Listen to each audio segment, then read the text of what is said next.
Hello and welcome to this month's edition of Willing Sacrifice. I'm Mike. I'm Liz. I kind of altered that this month, because that's pretty much it, right? But we're back. We're live.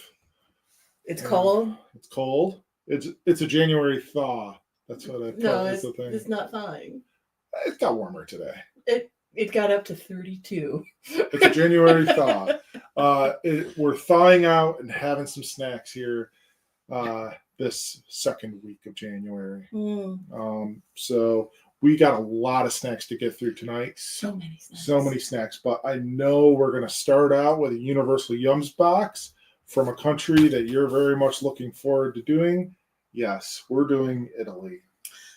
We have done, I think, Italy before. So I'm hoping there's some different stuff in here. I think there might be. This actually looks pretty promising. Obviously, it's a country near and dear to my heart. A country. What? No, obviously, it's a country. Near and dear to my heart. Right. I know. So I look forward to the Italian offerings. Yeah. I'm looking forward to this. It looks really interesting, and then we got some interesting snacks after this too. He's got some things he bought, I think, just to get a reaction out of me. No, some things I was curious about to try, and just some H-Mart stuff that we had left over, and then some snack mixes that I bought to try at work, and I was like, well, we got to try these on Snackify too. So, yeah, the popularity of them. Yes, absolutely. So, considering we have a chock full episode, why don't we get hopping? Get hopping. Hopping, bopping, and popping. We are starting with pepperoncini potato chips. They are bold, fiery, and flavorful. When potatoes were first introduced in Italy, they were referred to as tartufoli, meaning small truffles, and weren't considered a fitting food for humans, only animals. Many even believe the root vegetables to be poisonous. Today, potatoes are an important part of the Italian diet. Italians enjoy their potatoes fried, pureed, and in the form of chips. In fact, you'd be hard-pressed to find an Italian bar without potato chips on the menu. Potato chips are often enjoyed as part of an aperitivo, an afternoon snack and drink that precedes dinner. While most Italian potato chips are thin and crispy, these vintage potatoes, pepperoncino, are an extra crunchy kettle-cooked style of potato chip and boldly flavored with pepperoncini, which are a piquant. I don't know how to say that word. That's one of those words I've only ever read and never had to say. Piquant? Is it piquant? Or is it piquant? Piquant? I don't know. It's a pepper. Enjoy these rustic chips with your favorite cocktail or soda for the perfect Italian aperitivo hour. Well, it's... And you say sweet chili on the bottom of the label. And the packaging is different than what's in the book, too. Yeah. I mean, they do say pepperoncino.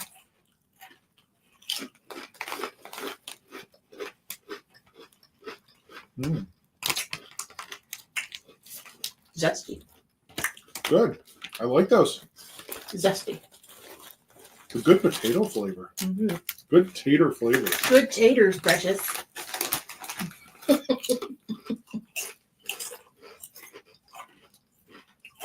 Very crunchy. They're natural potatoes, so you can see like the skin has been left on them. And I think that's what kind of, some of the ones that we've had before, I think that's what kind of gives them that tater flavor is when they leave the skin on. Yeah. Those are tasty. Yeah. That's starting out with a bang, I would say. They're like, if you spicy. gave that to me and didn't tell me the flavor. Right. They have a little spice, little taste spice. But not like, whoo, more like almost a black pepper level of spice. Okay. But there's more of almost a tangy, ketchupy, vinegary zest. Yeah. That I like. I would give those a 4. Funny, that's where I was. Well, we have been married a while. This is true. Next up, one of my favorite kind of cookies, or at least my favorite flavor, crispy almond cookies. Amaretti are traditionally dry, crunchy cookies with a slightly bittersweet taste. The word amaretti shares the same root as amaro, the Italian word for bitter.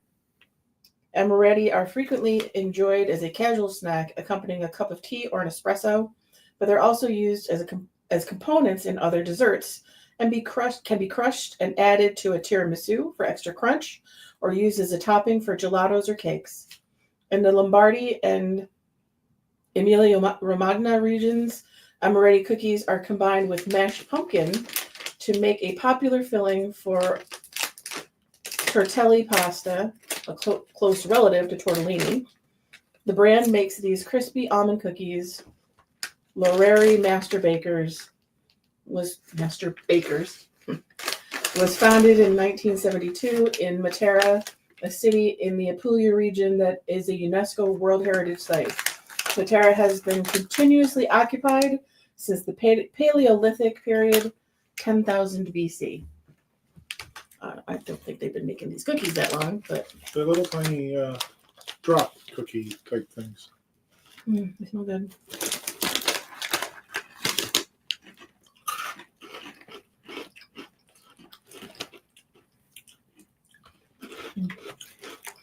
Mm.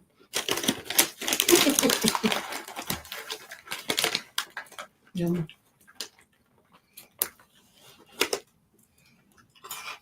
What? To me, I mean, they have a really good amaretto flavor, right? Mm-hmm. But they almost, for some reason, I'm getting like a amaretto cookie cereal vibe. Maybe it's because they're so small and crunchy. That could be. Like you want to pour these in a bowl with milk? like almost like Cookie Crisp. If you've ever had that cereal. But way better. Oh, flavor's so much better than that. But that's what it kind of reminds me of in a way. They're really good. Mm-hmm. Just pour it into your mouth. Just up in the bag. Well, I wouldn't do that to you because I know how much you enjoy these. I'd cry. Yeah. I love almond paste cookies, amaretto, almond everything. Those are a 4.75. The only way they could be better is if they were bigger. I'm gonna go a 4 on those. I can find no fault except that they are teeny, which isn't really even a fault if you want to be having them as like in a bowl with your Over coffee and stuff. No, with a spoon. with a spoon.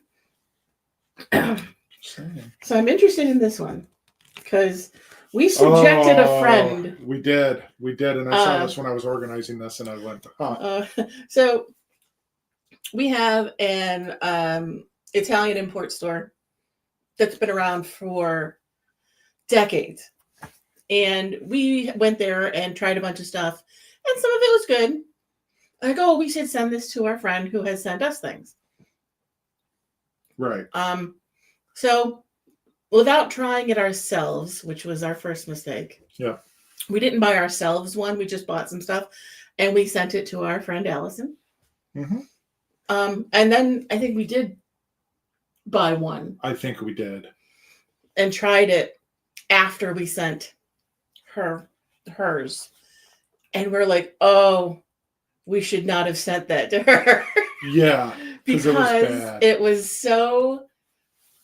it tasted so preserved. Yeah. And I felt horrible that we had sent her this travesty. Now, we had bought other stuff from that same company. Like they had like their own version of like the Little Debbie Swiss cake rolls, except they were Italian rolls, and they were amazing. Right. I think they did like almost like a pan au chocolat. Yeah. Like snack cake version, and it was really good. So we bought It was like a little tiramisu cake. Mm-hmm. We're like, oh, well, this should be good because the other stuff was good. It was terrible. So our next thing, it's not the same brand, but our next thing up is a Moretta tiramisu, chocolate tiramisu cake. While many people consider tiramisu to be a classic Italian dessert, it wasn't invented until the mid 20th century. A tiramisu is typically made of ladyfingers soaked in coffee and sometimes liqueur, then layered with rich cream made from eggs, sugar, and mascarpone cheese, before being dusted with cocoa powder. The name tiramisu comes from the Italian phrase tiramisu, meaning pick me up, which may refer to the addition of strong espresso or simply how one feels after enjoying a hearty portion. Over time, tiramisu has taken on many forms and variations, including cakes, gelatos, and frozen desserts. This Moretta tiramisu is a snack-sized portable version of the original dessert and features a creamy filling and a soft cake that is coated in chocolate. So hopefully this is better than what we sent to poor Allison. I don't think we've ever lived that down either. No.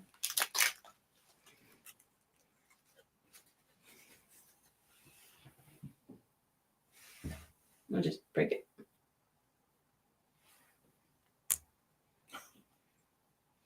Yeah. You can have your extra bit of chocolate. Oh, this has that almost like alcohol.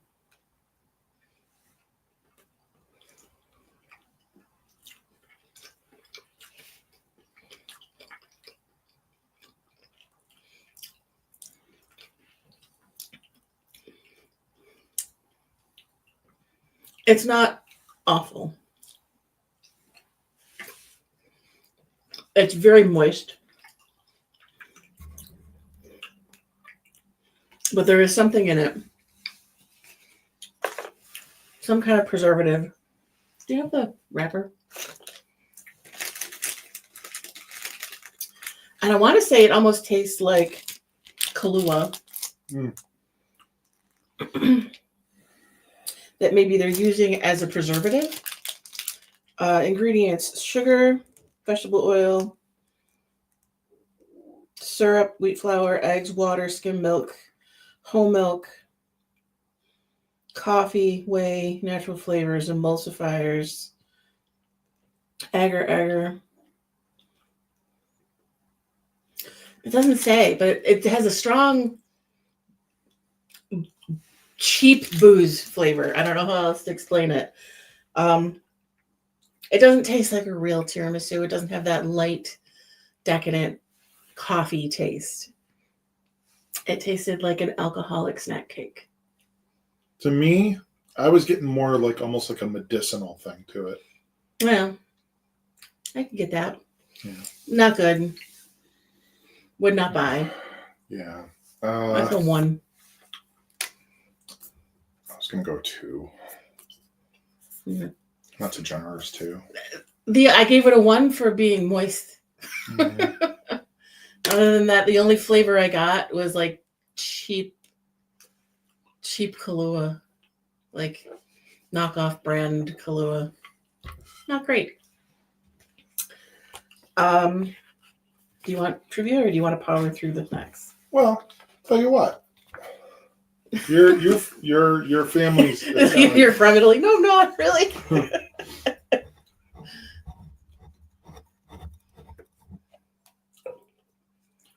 Which of these is not true about Vatican City?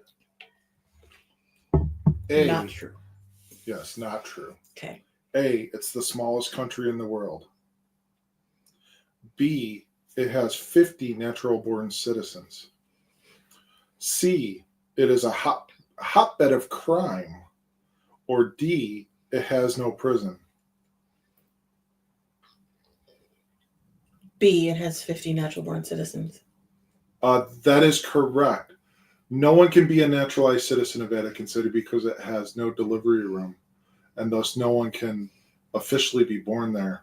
To become a citizen, a person or someone in their household has to be appointed to work for the Vatican, and that citizenship lasts only as long as the job does. As for the crime, that's mostly committed by the many Pickpockets. not by the many tourists passing through on a daily basis. Oh, wow. I was going to say pickpockets in the crowds. All right, one more for you, Okay. and then we'll get back to the snacks. The richest person in Italy owns which of the following brands? A. Ferrari, B. Gucci, C. Nutella, or D. Versace? Wow. I mean, obviously those are all luxury brands. Well, Nutella isn't a luxury brand; it's just a tasty thing. But I don't know if Nutella is owned by Nestle, which wouldn't be an Italian company. I think it's a Swiss company. So I am going to say Ferrari, with a caveat that maybe it's Nutella. So it's funny you say that. The answer is C, Nutella. I figured. Italy's richest man isn't Ferrari, but Ferraro. Ferrero Rocher. Giovanni Ferrero, that is. His father created Nutella in 1964, and since then the company has grown into the world's second largest chocolatier, responsible for Ferrero Rocher, Kinder Bars, and Butterfingers. Today, he's worth over $43 billion, and the company buys over 1/4 of the world's hazelnuts to make Nutella. Thank That's you. astounding. Thank you, Mr. Ferraro. Indeed. I thought that Nutella had been bought by Nestle. Anyway, we have more. Oh, these are wheat rings. These aren't chips. They are Mr. Taralino. Pomodoro oregano, whatever you want to call it. Tomato and oregano wheat rings. Taralli are a type of O-shaped cracker that hail from southern Italy. These tarallini are simply petite versions of the original. Made from simple ingredients like wheat flour, salt, olive oil, and water, these crackers are delightfully light with a crunchy, crumbly texture. Taralli are frequently enjoyed plain, but also come in a variety of flavors like fennel seed, pepperoncino, and olive, and some regions even produce sweet taralli. These tarallini are flavored with tomato and oregano, which sets them apart from a simpler, more traditional version. For a delicious snack, pair these crumbly crackers with cured meats, aged cheeses, and chilled Italian soda. So have it with a charcuterie board. I wasn't expecting this shape. It looks like a little bagel. It does.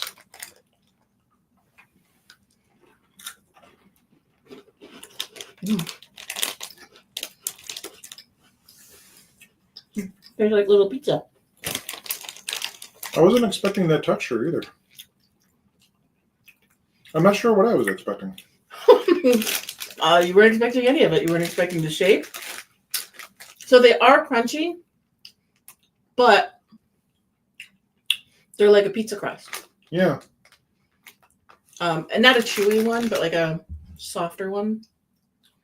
They almost look like you see how that one, I didn't notice this, like how it's got almost like stuff over the top of it. Mm-hmm. Like that's almost like the flavoring, I think. Mm-hmm. Yeah. Almost like a icing, if you will. I don't know if this will show on camera. Like maybe they rolled it in a but seasoning oil and then it dried. Yeah, that really doesn't show, but it's got like almost like an orangish color to like the top of it. Like the Where tomato. the rest of it's like tan. Yeah. Those are really good. Like if you had like I could sit there and eat the whole thing, I'm sure. I could definitely see why they said like cured meats Mm-hmm. and cheese. Like it would be like basically having like a deconstructed pizza. Mm-hmm. Those are good. Yeah. I would buy a big bag of those. They are tasty. Very Moorish. I'd go 4.25 on them. Wow. I would go 4. I'd be interested to taste the full size version. Like, I wonder how big those are.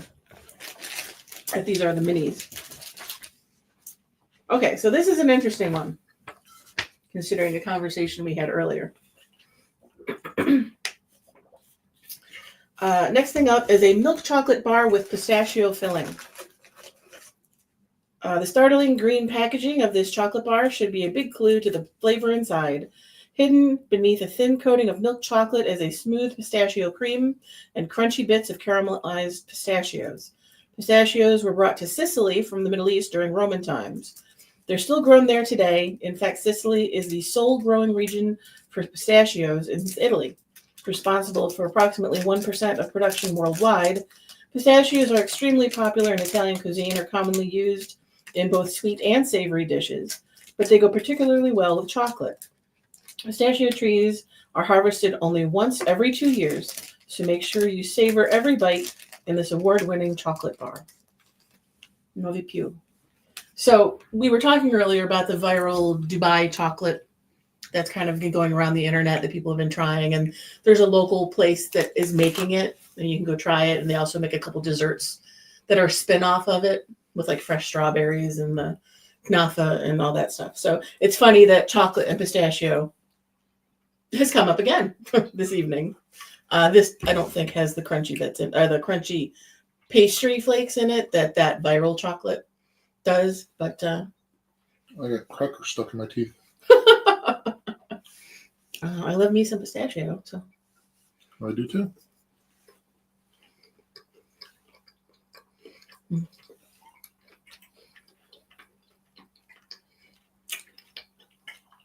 the chocolate is really good. So creamy.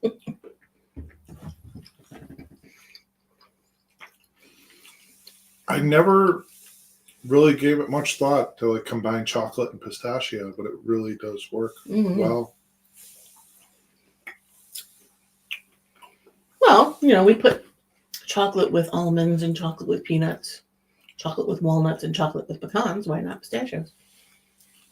I always thought like pistachio, it's got like more of like a fresher, greener flavor. It does. And it never really, I've never tried it before with chocolate, and it's a good combo. Mm-hmm. I like it. It's a tasty, tasty chocolate bar.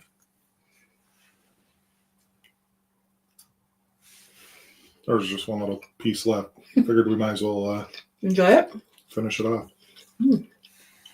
That chocolate, though, is so creamy. It is. Like, I think if you held it for much longer, it would have just melted all over your hands. I would never turn down somebody handing me one of those. Tasty. Yeah. I mean, it's not as sweet as some chocolate bars, particularly American ones. I'd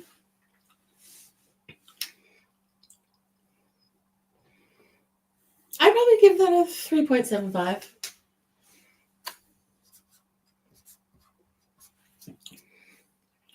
I think there could be a little bit of a stronger chocolate flavor. The chocolate itself was good, like creamy, but it didn't have like a punch of chocolate, or else the pistachio really overpowered it, which, I mean, it's still fine. The pistachio was good. Yeah. I just don't think it was balanced. And that's splitting hairs, blah, blah, blah. Something that's really good. We're kind of trying to find the fault. Sure. But it wasn't bad by any stretch of the imagination. No. You went straight for? Yep. You want to do more trivia? Sure.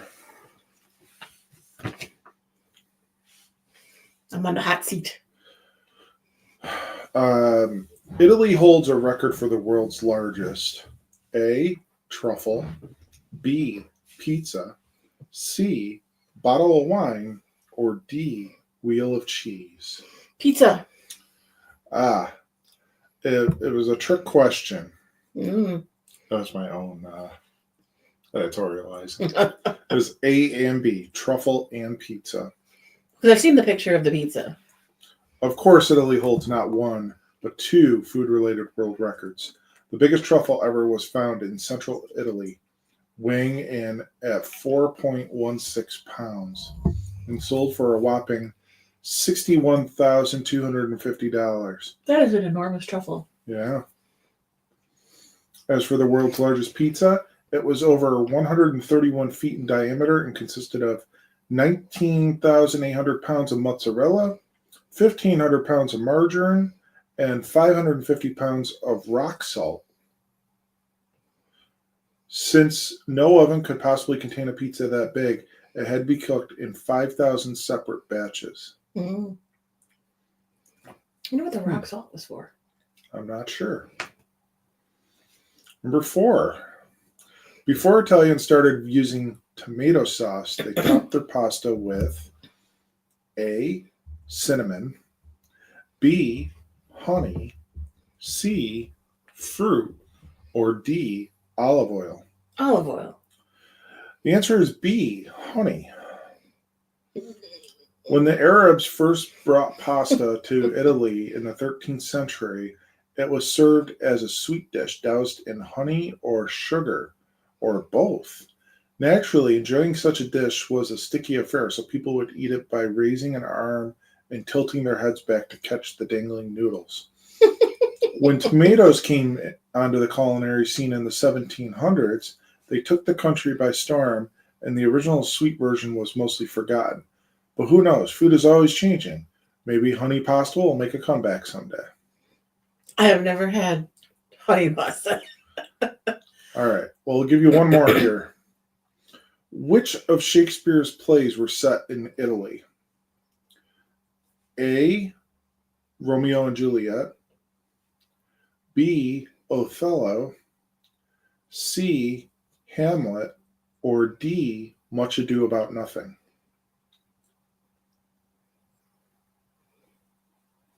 Romeo and Juliet, Othello, Hamlet, and Much Ado About Nothing. Well, that's got to be another trick question because I know A, Romeo and Juliet was Italy because it was the Montagues and the Capulets, and I know that Much Ado About Nothing was in Italy because it was Beatrice and Benedict. I'm going to interrupt you here for a second. The answer that they give is wrong. And then one of the choices that they have in the answer is not in the question. Well, Hamlet was not because he was a prince of Denmark. Okay, so you got that correct. Yes, that's the answer. Is it A, B, and D? So, Much Ado About Nothing actually is not one of the choices in this question. Wait, but in the answers. Okay, it was in the question, but not in the answers. Yes. Romeo and Juliet takes place in Verona. Mm-hmm. Othello is set in Venice. Mm-hmm. And The Taming of the Shrew. That's in Italy too. Is set in Padua. Padua. 10 of Shakespeare's 38 plays are set in Italy, surpassed only by the one comedy and 10 historical plays about kings set in the UK. And Denmark, because Hamlet was in Princeton. Anyway. Do your research better, Universal Yums. They clearly made a mistake on. I mean, the answer that Hamlet wasn't in Italy, and the other three were is true, but the three other choices they gave you weren't the same three choices. Did it say where much? I'm curious. Oh, by the way, since they screwed up further. Is actually Rome and Juliet. Their copy editing on this book is maybe a little. It wasn't to do about anything. Much Ado About Nothing took place in Messina, Italy, port of the city island on the island of Sicily. So Much Ado About Nothing is in Sicily. Yeah. So Othello, Romeo and Juliet, and Much Ado About Nothing are in Italy. Hamlet is not. Well, what about Rome and Juliet? Romeo and Juliet. Rome. It's a play about Juliet going to Rome and exploring the city on her own. She would have been better off without Romeo. They were 14. I know. Anywho, actually, speaking of Romeo and Juliet, the movie version that a lot of people I know grew up with in high school the one starring Olivia Hussey. Olivia Hussey just passed away recently. Is that the one that English classes got in trouble with because it showed nudity? Yes, it was. There was boobs. There was, and all the boys, of course. Yeah. Heathens. Anyway, That's us. we are. Is this our yum bag? It is. We are digging into the yum bag for an assorted flavored jelly candy. These fruity chews hail from the Italian port city of Genoa, where the Dufour brand was born in 1926. While Dufour initially focused on making licorice, it eventually introduced fruity confections, including its big fruit jellies, soft jelly candies that come in wild strawberry, raspberry, blueberry, and gooseberry. Wild strawberry is a popular flavor in Italy. The ruby-colored fruit grows well in the warm Mediterranean climate and is featured in a number of classic Italian desserts. Gooseberry is perhaps the most interesting flavor of the bunch, particularly to American palates. Gooseberries are tart and round and look similar to grapes. Though not common in America, they're popular throughout Europe. Plus, they make a delicious candy. So what have we got here? What flavors did you pull out? You got, I think, raspberry and then strawberry. Is this the raspberry? Yeah. And this is, these two are raspberry? Yeah, these two are, and then strawberry. And you've got the blueberry? Yeah. And we didn't get a gooseberry? No gooseberry. They pimped the gooseberry and we didn't get one. Oh, big fruit, Liz. Big fruit. Or maybe gooseberries are in all of them? I don't know. Because the picture only shows the three. Yeah.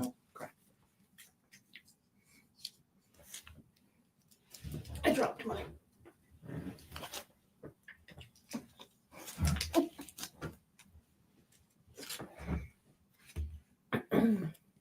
I feel like every country makes a jelly candy like this. Yeah. They must, I mean. They don't really smell like anything. Big fruit, spelled F-R-U-T. Fruit. It's a fruit snack. Is it a big fruit?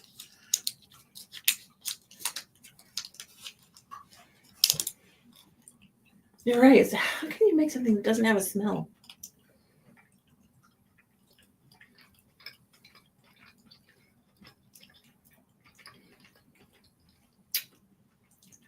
I think there must be gooseberries in all of them because that was tart. Very floral, too. Not floral. To me, the blueberry one was. Strawberry wasn't. Want to try the raspberries? The strawberry was very good. It was very strawberry. It's got that granulated sugar on the outside, so there's a little bit of a crunch on the outside and a gel in the middle. They're good. They're kind of an old person candy. Yeah. I mean, granted, I'm an old person or getting there, but these have a little bit more of a smell, but not really.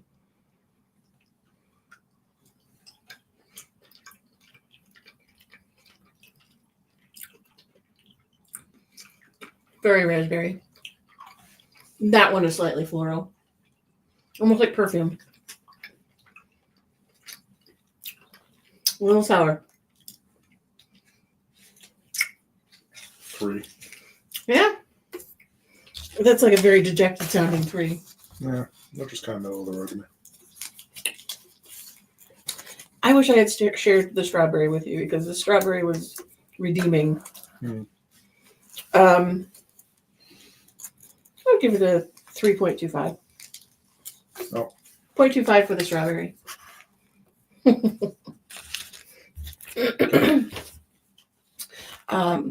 Don't go anywhere with that. We've got our second yum bag item. Assorted flavored chewy candy. It's supposed to be jelly candy. The Italian word toffee, likely evolved from the English word taffy, refers to chewy candies made from boiled down syrups. Like taffy, these fruity toffee are sweet and chewy, but made even better with a bold fruit flavor. Fruity translates to 1,000 fruits. a fitting name for these candies, which come in lemon, orange, strawberry, and peach. Francesco Mole founded Ela, which is the name brand, in 1909 in the Italian port city of Genoa. While most traditional Italian candies feature flavors like mint, anise, and coffee, the flavors of Milli Frutti toffee reflect Genoa's unique position as a port. Citrus fruits like lemons and oranges would have been imported from Sicily, while strawberries and peaches would have historically come from France. So Okay. I can have peach, strawberry, or lemon. Well, check this out then. Hold on. So that one. Peach. Peach. Peach. This is the only one. And orange. So that one is yours. That's funny. We didn't get any lemon or any strawberry. You're dropping the ball here, Universal Young. So, is yours the same color? Mm-hmm. So there's no artificial colors, obviously, unless there's something in the middle. This one smells like orange. Oh, this smells like peaches. No, there's no color variation in the middle.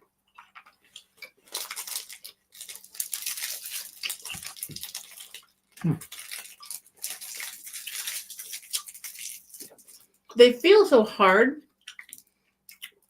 but the instant you chew them, they just fall apart. Yeah, that's why I reached back over and Squeezed one? pinched it. Yeah, You pinched it. very flavorful. Very orange-like. Very peachy. I don't know if I like the texture though. A little bit odd, but Like it's like a disintegrating catastrophe. It's okay. It's fine. It's all fine. We're good? Yeah. Anything land on the floor? Nope. Right. I think the flavor is good.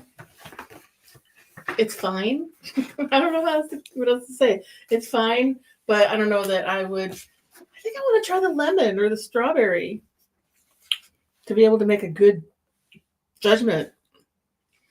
I went 3 1/4. I'll give it 3. I don't like the texture all that much. I expected it to be chewy. It wasn't chewy. It was more not powdery, but like it really just disintegrated. Is this our last one? No, we got a couple more after that. Did you want to do more trivia? Sure.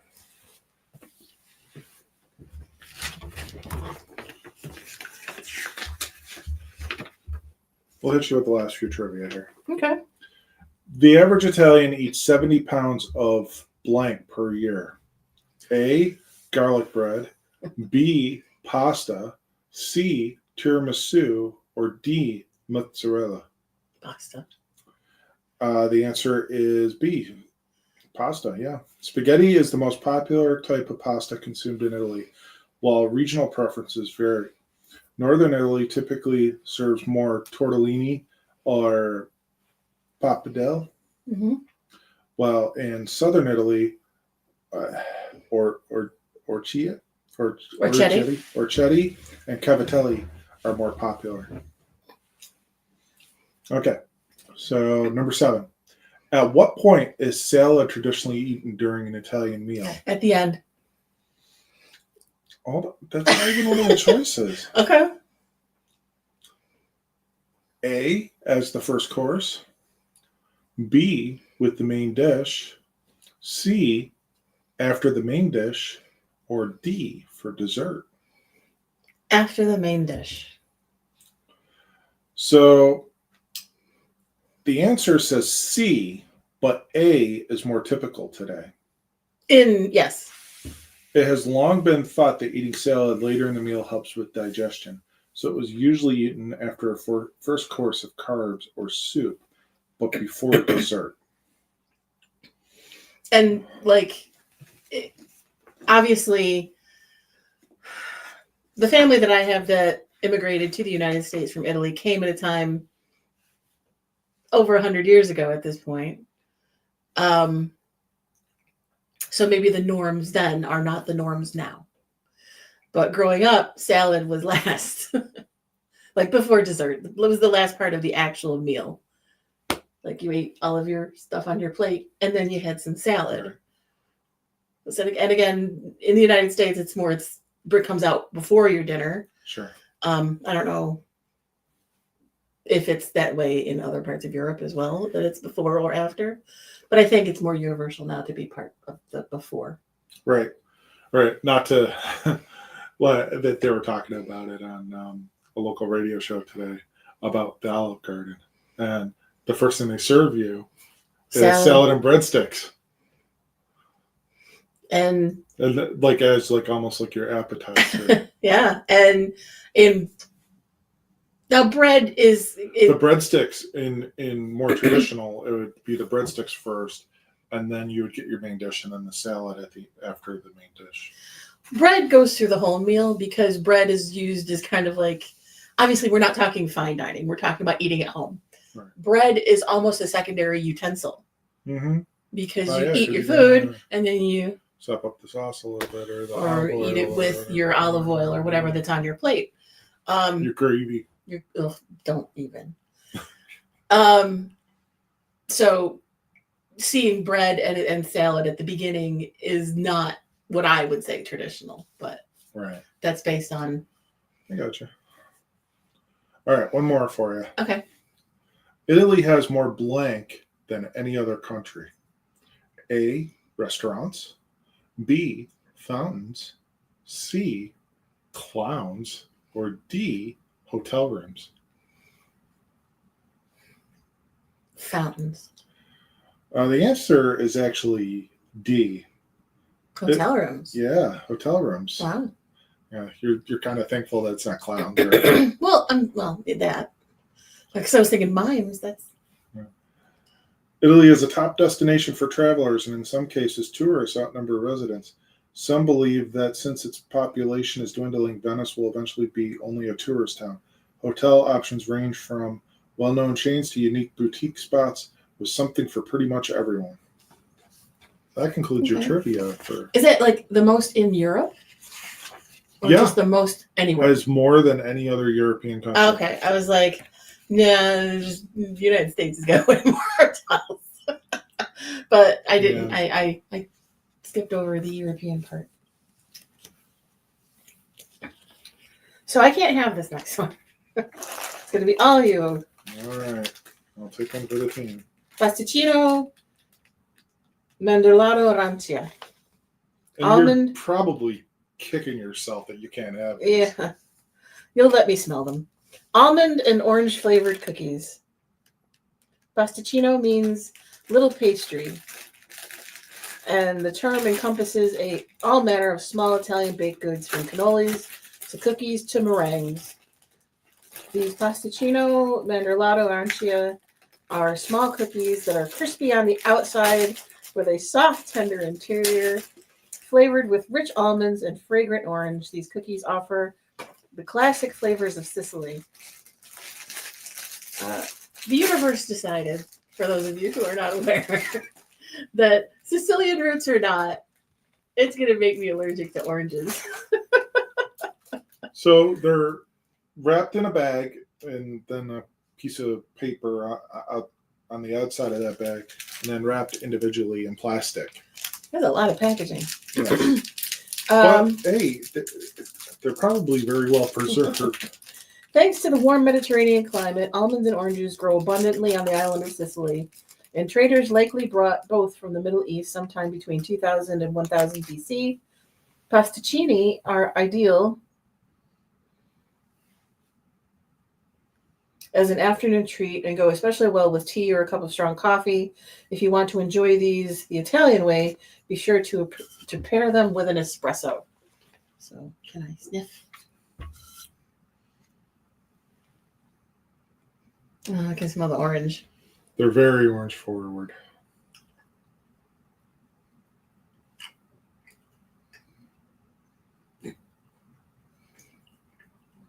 Almost looks like a cake.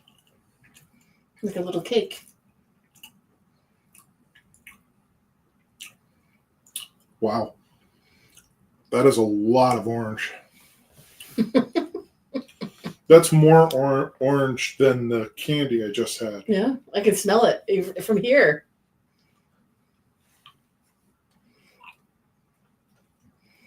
Unfortunately,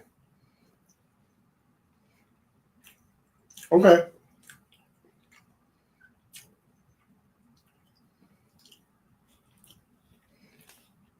I was gonna say I'm not getting much of the almond, but then I got like a little bit of a hit of it. But man, the orange is so powerful in that. It's very, very, very, very orangey.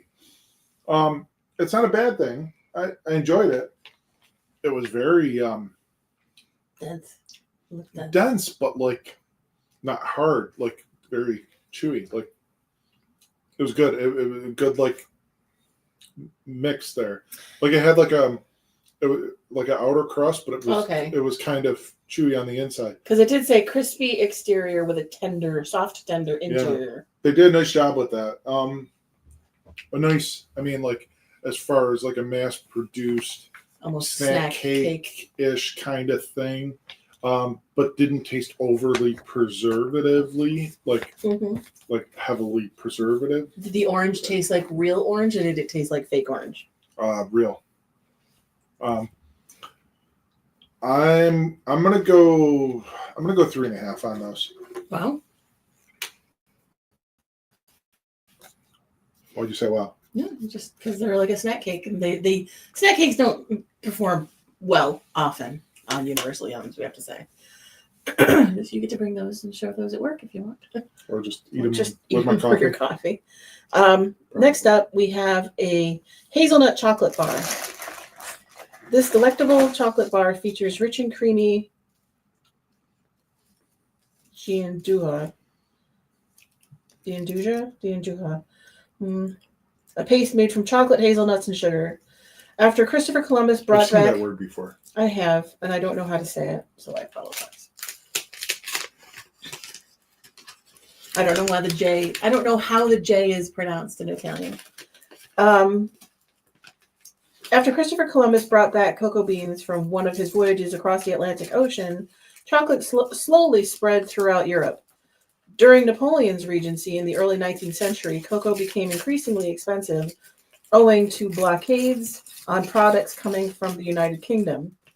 The gianduja, whatever, was invented as a way of making chocolate stretch further by blending it with rich and oily hazelnuts, which grow abundantly in the Piedmont region. The combination was so successful that it has become one of Italy's most iconic treats. It can be used as a spread for crepes or toast, but it's also a common ingredient in cakes, gelato, and of course, chocolate bars. So kind of like the birth of Nutella.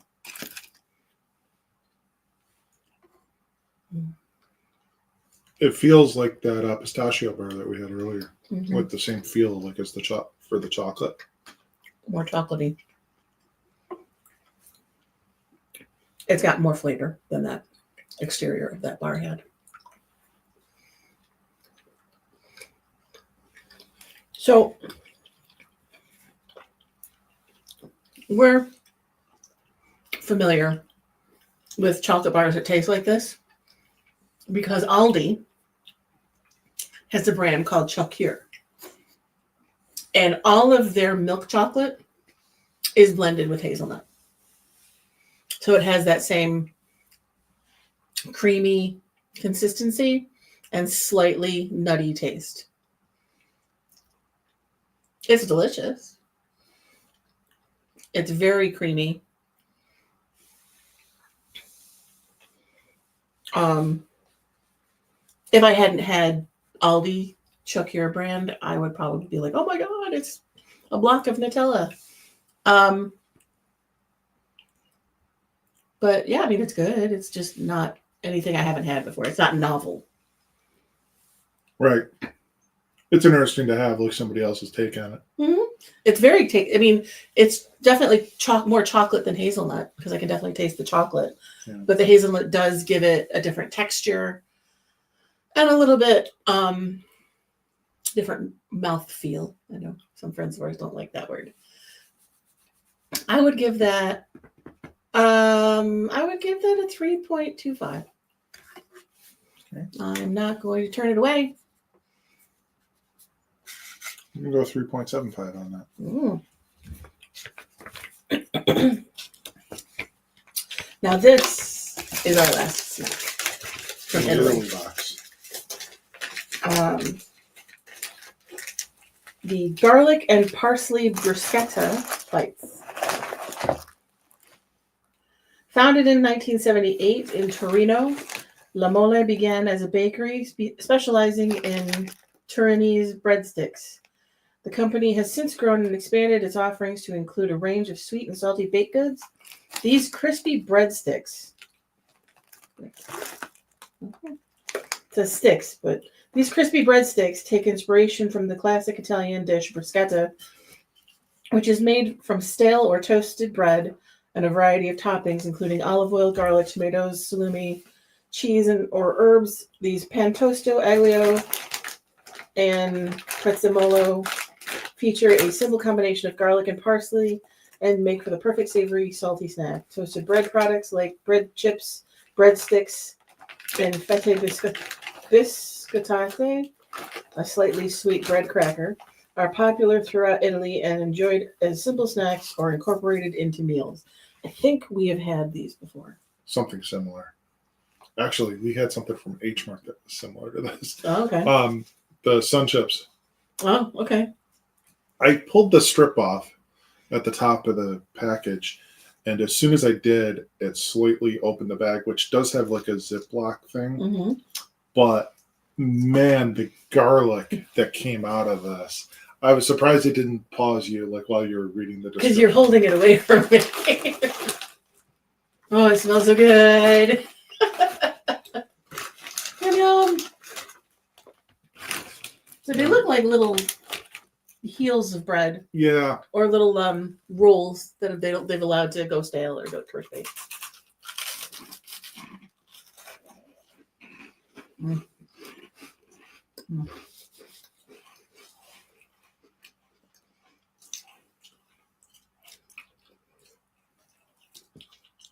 Those are delicious.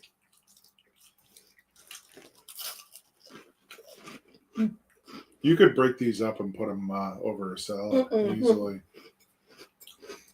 Almost like a crouton. That would feel wasteful.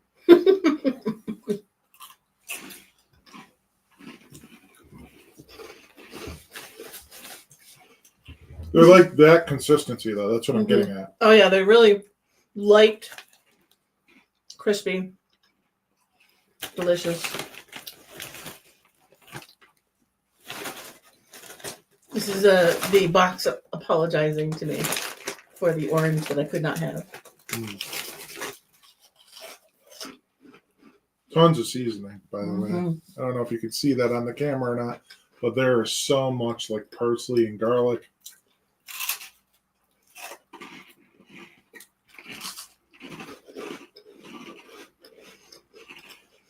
As we sit here and munch them.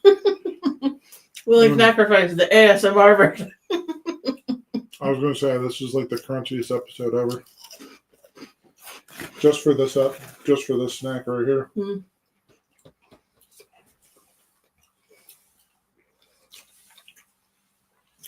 Those are... I'll probably come home tomorrow. And they're gone. Gone. Those are lunch tomorrow. The two that I had in this episode will be the only two that I'll ever have in my life. That's okay, though. You get the orange cakes, cookies. And I probably abscond with the chocolate bar as well. That's fine. Oh, so good. All right. Those were a perfect ending. Those made me happy. Perfect ending to the box. She's saying that because she knows what's next. I think the only negative with those is that you are going to have the worst breath. They're so garlicky and delicious. 4.75. I'm gonna go 4.5. Those were really solid. All right. So favorite snacks out of this Italy box. Let's see here, Liz. Well, you had two clear-cut winners. I'll say that. And then one was savory and one was sweet. You had your Martini crisp almond cookies. Don't forget, put these in a bowl, serve over milk with a spoon. You don't tempt me with a good time. And then the garlic bread cracker yum, yum. bread things that you enjoyed. Those were also one of my top ones. My other top, I actually really enjoyed little pizza crackers. Oh. Those were my second place. I had a whole bunch of other ones that I thought were really good, really well done. The Epic fail is the potato chips. Those first potato chips we had, the pepper. Oh, not those aren't epic fail. Those are a favorite. Yeah, and then the pistachio candy bar Was also a favorite. Yeah. As far as probably the least favorite of the night, a consensus was the tiramisu Snack cake. Again, just don't try and do something like that. It's not worth. It's not worth it. There's other snack cakes you can do where you can use preservatives and whatnot and make them taste good. Tiramisu is apparently not one of them. It's not. You can't do it as a snack cake. You can't do it well as a snack cake. I mean, it seems like a lot of Italian and French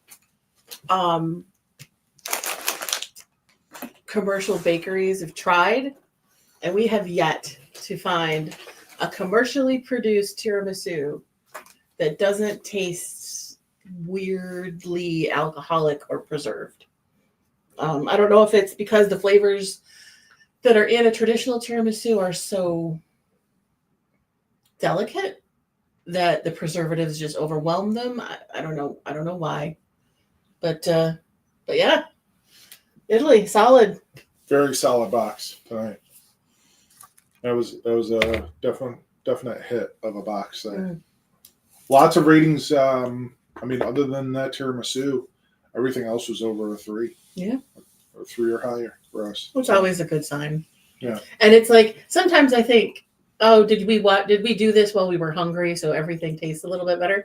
We had dinner first. No, we had dinner right before. So we weren't going into this like, oh my God, everything is going to taste so much better because we're hungry. So what do you want to subject me to? Well, we have a lot of H Mart stuff to finish up with. Okay. Well, we got a few other things after that, but let's power through the H Mart stuff. All right. What do you want to try first? Well, let's stick with savory because I've got that garlic in my mouth. I don't want to immediately go to something sweet because it'll be weird with the garlic. Okay. You want to get that one out of the way so I can make my faces and be unhappy? This is one that Liz has been putting off for months I was now. hoping it would have just expired. We could throw it out. It would just disappear. That we would never try it. It hasn't expired, has it? No. Damn it. It's got another month. Okay. It's something. It's a brand that we really enjoy. It's brand Calbee. And they made something that I've been curious about wanting to try in Japan. But we haven't made it to Japan yet. Or someplace that. When I saw these in the snack food aisle, I couldn't resist buying them. So we are going to have Calbee's takoyaki balls. If these stink, I'm going to go open the front door and I'm going to throw them out into the front yard. And all of the cats in the neighborhood can come running. Honey, why don't you tell them what takoyaki is? Oh, yes. It's a fried octopus ball that typically they fry it up and they like into these little balls that they put on skewers, and they have like mayonnaise and mustard and sometimes fish flakes that they put on them. And they're widely known, I believe, in Osaka. They don't smell bad.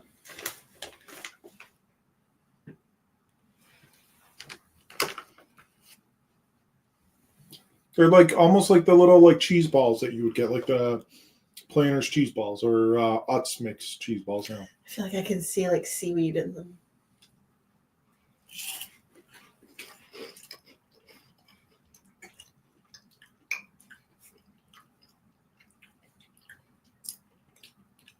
Oddly sweet.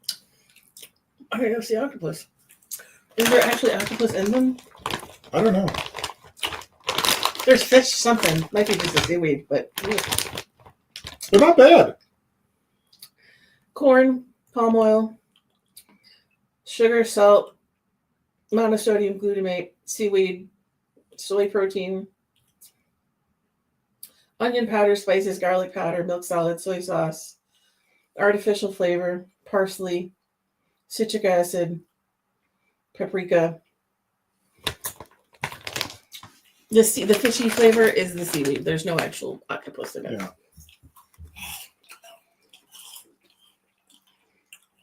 Obviously, she did not like these. If you could tell by her expression, her voice. Seaweed. The soy, I'm getting a lot of soy out of them. There's a lot of sweet soy flavor. They're weirdly sweet. Yeah. They do. Someday when we do go to Japan, They we're do going to have kind to of try smell. them. Or if we go to like a place that does them around here. They make them with shrimp, which I am willing to try. I don't know how I feel about the octopus. We've had octopus before. Yeah, but that was before I realized they were like intelligent. And now I feel bad. I don't eat smart critters. These were good. I didn't mind those. I know you were not looking forward to that. I was dreading it. They were less fishy than I expected, but like mixing savory and sweet is notorious for some of the Asian snacks, and then savory sweet fish. And I'm like, nope, that's not my palate. It's just not. I'm sorry. It's okay. So redeem thyself. It's going to be tough. Because we got more Asian snacks to go. That's fine as long as they're not fish. What do you want to go to? Let's do the ramen snack, or one of there's two of them. Yeah. And they're both like the same company, I think. They look like they're the same company. Well, let's do a side by side for those. Yeah. They're definitely the same Well, company. that's like a chip. Yeah. like a they ramen got chip. like they got the same characters. Granted, they're doing two different things. That one's yakisoba, These are and just that was spicy. spicy flavored. Let's do the yakisoba ones first. Yeah. These are going to be like a small little ones. Yeah, so this is basically somebody decided, some college student somewhere said, I was so poor that I bought the cheapest ramen I could, and I crumbled it up in a bag, and I sprinkled the seasoning packet on, and that was my snacks. The last time we had a box, we Yeah. had something like this. Yeah. They're basically just raw ramen with the seasoning packet on them.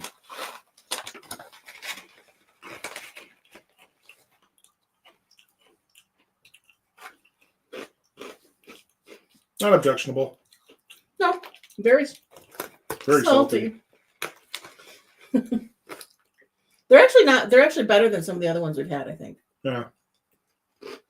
Better than Not- what we had the last time. Yeah, they're not as hard. Yeah. Not bad. That's all right. Yeah. Okay. Okay. Now hit me So, with the the wide. ramen snack. And these are supposed to be spicy. Or probably spicier. Where are these from? The country of origin? Yeah.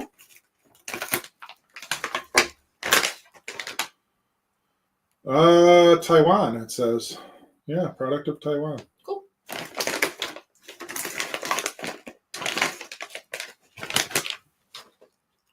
They don't have a strong smell. They look like a ribbon.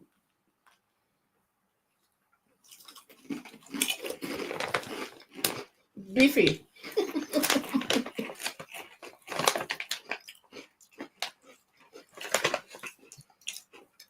Spicy beef? Spicy basil beef. Not bad, but it was like a surprise because you didn't smell anything. I like those. When you put it in your mouth, and then I got beef, and then like pho, like basil soup. Yeah. That's good. Those are good. Salty as hell. Oh my god, salty. The swelling. All right. The swelling. These, I think, are peanut snacks of some sort. Are these also Taiwan or are these Korea? China? Look like Korea. We just made it to the expiration on them.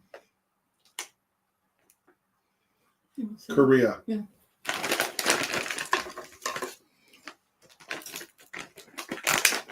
I am looking forward to this. I hope it's not disappointing because most of the peanut snacks we've had, I have enjoyed. This is a full bag. Huh. They're kind of like crispy rice looking things. Mm-hmm. Or good. Mm. Sweet, peanutty. You could put these in a bowl and put them over milk. Another spoon. Or crunchy. Mix them with the Martini cookies. Mm. Yeah, this is dessert. These are delicious. Very peanutty, but not like fake. I don't want to say fake, but they're Oh, there's actual peanuts. there's actual peanuts in them. I have one here. Mm. Yeah, you can kind of see a peanut in there. Mm-hmm. Those will be gone tomorrow. Delicious. I Love get a those. flavor of like when you chew up a peanut butter cookie. Mm-hmm. But not as sweet. I mean, they're sweet, but they're not sickeningly sweet. They're almost like a rice cake made with peanuts. Right.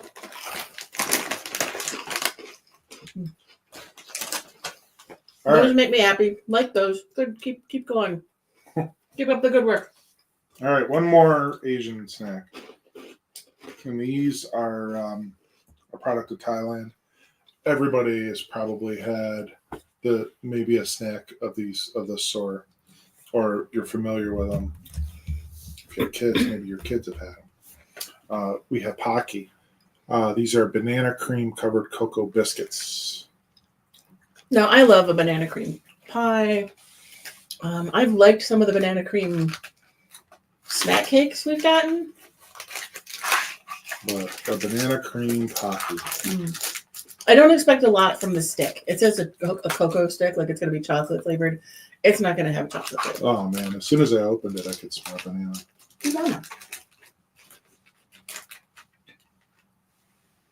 Yellow. Ooh, very banana.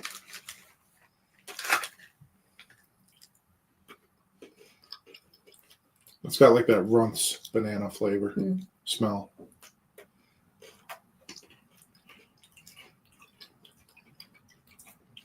Mm-hmm. Tasty. Kind of the same flavor too. Mm-hmm. Like Runts. Someday. What do you call that kind of banana? Starts with a C? Our modern banana is called the Cavendish banana. Oh, the Cavendish. That's the one that replaced the original that went extinct due to, or mostly extinct due to vermin or plague or some kind of disease. So, did you hate me too much about those takoyaki balls? They were a big risk you took. You took a big risk. And be like, you bringing home something was like, oh, it only has a little bit of bonito flakes on it. Oh. But I did it. I ate one. I would not eat another one. But they weren't. Well, that's why we were watching YouTubers that like to watch them. And they were in Japan recently, and they had the takoyaki, and you were as soon as they sprinkled the bonito flakes. Oh, they put the bonito flakes. I was like, done. Fish food. I am so sorry.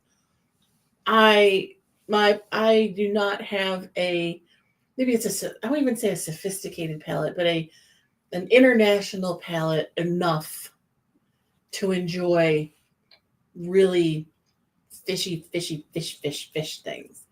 I just can't deal with it. I can't.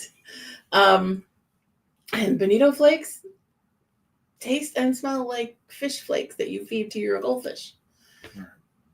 Can't do it. Sorry. All right. So, got one final thing. Well, one final thing? Well, one final thing in the sense it's a series. Okay. And we're bringing it back to the United States. We are. So we've gone around the world. We went to Italy, we went to Asia, and now we're back in the States. So over the holidays, my coworker Jeremy had brought in Pringles that he had picked up at Walgreens. And Walgreens is known for having weird, fun flavors of Pringles. And he had found that they had, there's a YouTube production thing called First We Feast, and they do the hot ones. The hot ones challenge, the wing challenge. With where they interview celebrities. And they get progressively hotter. Right. As the question. So he had a couple of different types that he brought in, and both of them were decent. One was incredibly spicy. The Pringles? Yeah, the Pringles. So while we were talking about them, I had happened to look up on Amazon and saw that they had Hot Ones branded snack mixes. And I bought them for us to try them at work. And then I was like, oh, you know what? These would be perfect for Snackerfice and to try some spicy snack mixes at home. Right. So, and I think we each have our own tolerance for spice. Right. Like, I don't think I'm a weenie.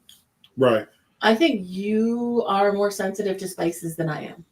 Right. So each of these is a mix of spicy peanuts, pretzels, sesame sticks, toasted corn, cashews, and a seasoning inspired by the given hot sauce. So it's like almost like a Chex Mix or a party mix. Right, exactly. So this one is called the Tangy Chili Snack Mix, and it's the classic hot sauce. So if you watch the videos, the series of Hot Ones, when they have this hot sauce, this is probably one of the lower ones, would you say? And the heat level they gave on this snack mix, I don't know if you could see that or not, is mild. So it's usually where they start, or one of the ones where they start off. And to me, this has a look of like around here, Frank's Red Hot. Like our Tabasco, like just a regular cayenne pepper sauce. Right.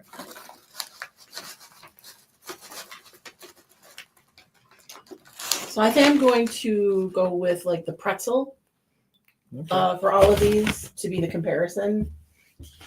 Because obviously nuts and stuff.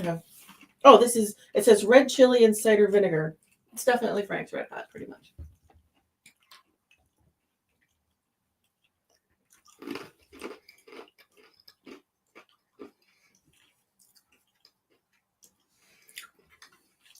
The peanut seems to have infiltrated the flavors of other things.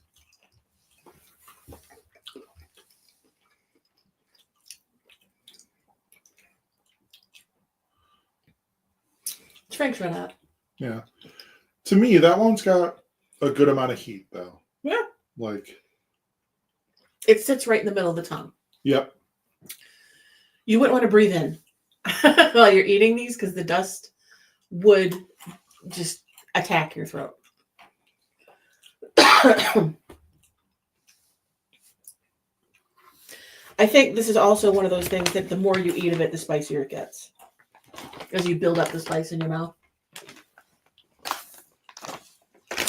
So I don't get a lot of tang. I was hoping for more of like that sweet chili flavor.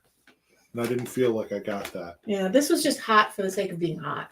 Yeah. I think when we talk about Frank's Red Hot or Tabasco, it's got that tang. With that vinegar. Yeah. And I was hoping for more of that and I didn't get it. Now, maybe that's hard to put on things that aren't chips.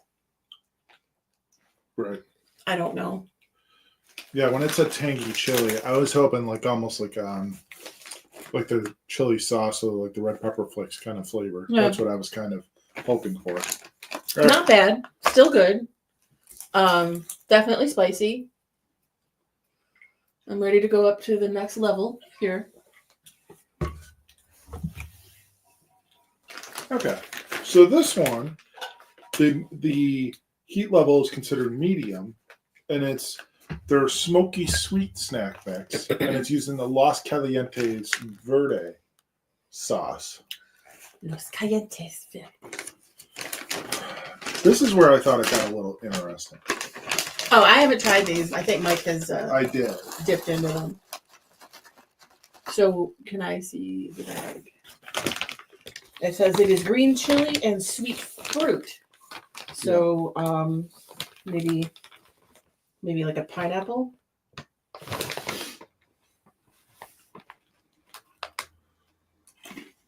Our smoky sweet blend surfs over the palate with medium heat and the smoky flavor of chilies, sweet fruit, and tart tomatillo. It's a tomato, a green tomato. Mm-hmm. No, it's a tomatillo. Oh, It's actually its own.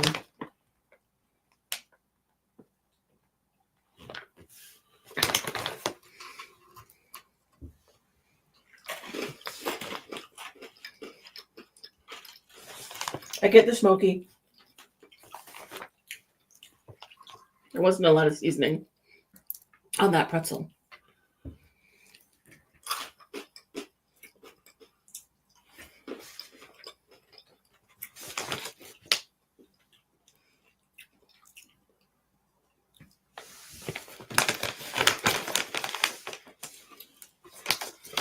Now, to me, I don't find it as spicy as the tangy chili one. That's why I'm going back in here and looking for one of like the sesame sticks or something.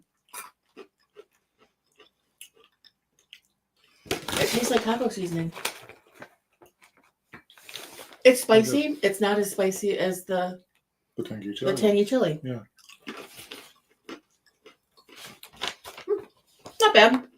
I think it's got good flavor. It does. It's got like a smoky chipotle taco. You definitely get that green salsa verde flavor. Yeah. I don't get fruits. I don't get like a fruity flavor. But again, I think that seasoning is really hard to pull off on the ingredients that are in this mix. I think if they put these on chips or corn snacks or something to that effect, that it would carry. I think the things that are in here, the surfaces of them are too hard for the seasoning to permeate. Which, I mean, maybe you don't want it to be like a punch in the face. Maybe you just want it to be a little bit. But the smoky sweet, definitely less spicy than the tangy chili. All right, the third and final one. Okay. This is the hot habanero snack mix. Okay. It's made with the Los Calientes Rojo hot sauce. The heat level on this one is medium-hot. Okay.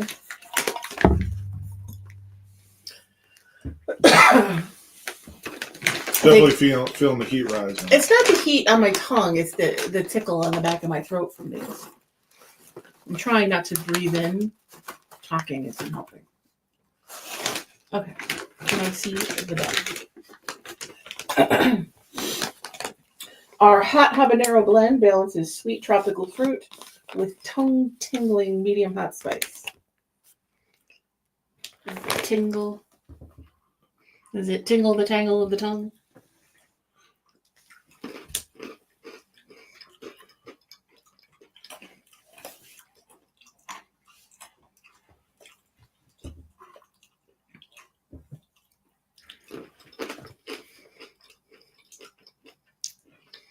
Also smoky.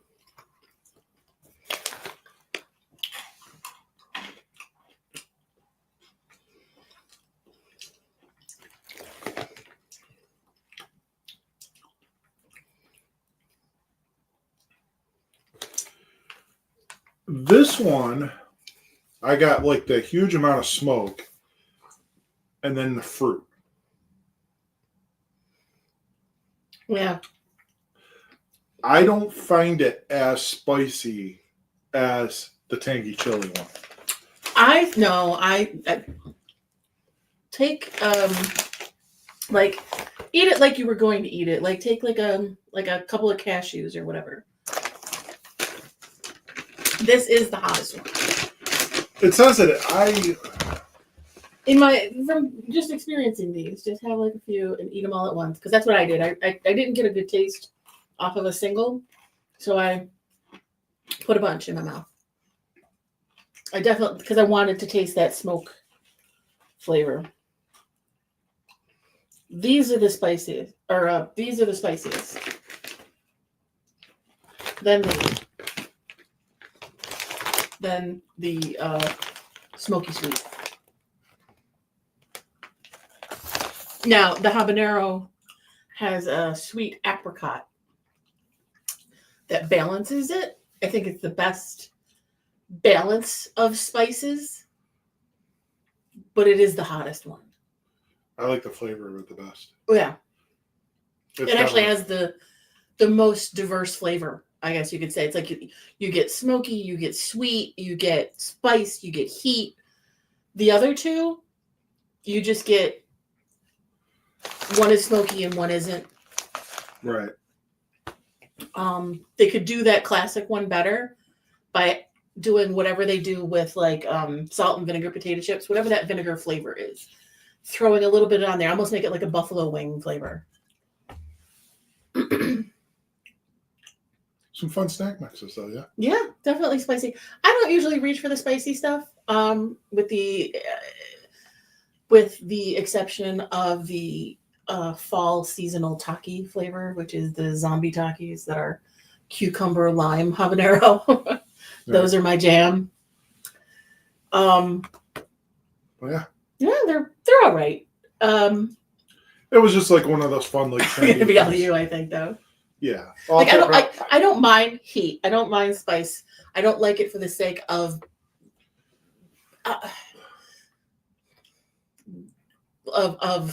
what would you say of like hot for the sake of being hot, or just like oh, watch me eat this hot thing. Look how look how much pain I can take. Right.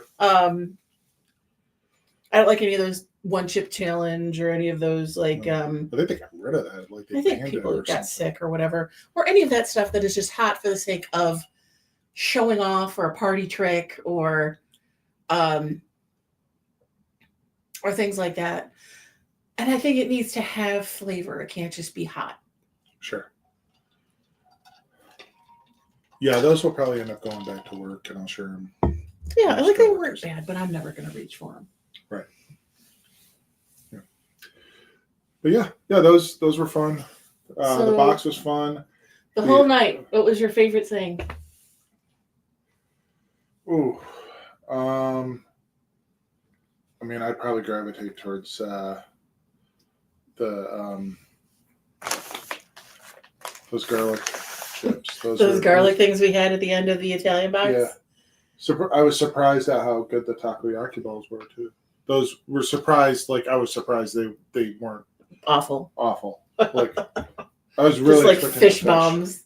Actually, you know what? Those. These were really good. These were tasty. Brings them closer to me. I have to take one. Actually, the white ramen sauce too. Mm-hmm. Surprisingly, like delicious. Yeah. Oh. I think the amaretto cookies, the garlic bread rounds, and those peanut things, and the Pocky. Weirdly enough, I really liked the banana flavor. They're fun, different. They weren't bland.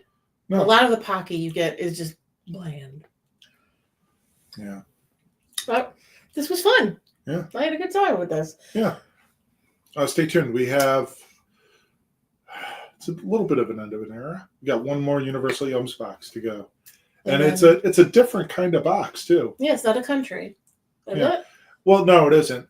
Every time, like during the end of the year, they do like they were doing like a greatest hits box. This one is more of like a history box. So I think it'll be kind of interesting to do. And then we're going to start curating some international snacks of our own. Yeah. We've had a few small businesses open, and one of our big goals, or at least my big goal for 2025. I think that's a New Year's resolution. Yeah. Support local. Yep. So we are going to go to these small businesses, these locally owned small businesses that are importing or owned by immigrants who are new or newish to this country and trying to get a foothold and having their country's foods on offer. We've got Ukrainian, we've got Polish, we've got Asian. And I mean, obviously Asian is all encompassing, but there's Japanese, Korean, Chinese, Taiwan. Yeah. A lot of stuff. And even, there's some local businesses that have some like European imports.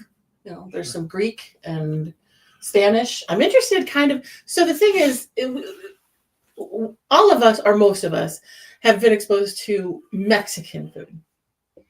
I'm interested to find Spanish food. And I think we've had like Spain as a snack box, but I'm really interested to kind of like branch out and see what we can find that is like food, like imported foods. Like, okay, what is like a side dish or a condiment or something? And I think trying those things would be really fun, because it is one of for like, it's like, well, we've seen France and Italy and UK and these snack boxes, but like Spain seems almost underrepresented in Portugal. So I'm curious about finding some locally sourced international snacks. Sounds like a plan. Sounds like a plan. Yeah, we'll get on that.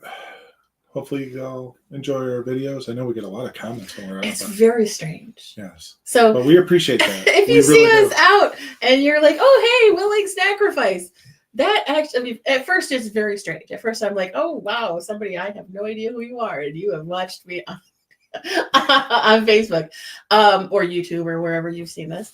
But then it's like very flattering. I'm like, oh, wow, we're doing something fun. Yeah. Even if you only watch it for 10, 20, 30 seconds, you looked. Hi.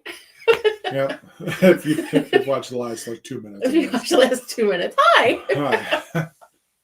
It'd be helpful to do that in the first 2 minutes. I got excited. I'm sorry. It's okay. It's all right. It's all good. But, blurry. Oh, you moved. You got too close. Freeze frame. Dun, dun, dun, dun, dun, dun.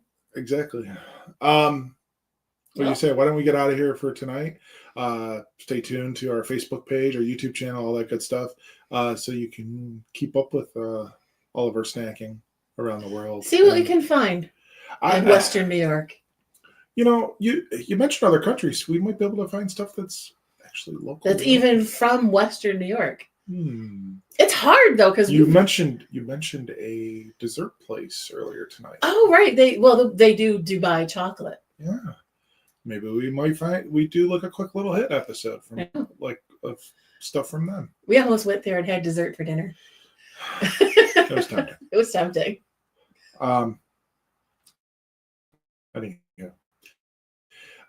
Stay tuned for everything else that we have coming up on this channel. We'll definitely be posting some more episodes soon, and we appreciate you checking in with us or watching, and even if you watch later, we appreciate it. We do love to hear about that. But honey, as always, this has been real. It's been fun. It's been real fun. We'll see you next time. Bye.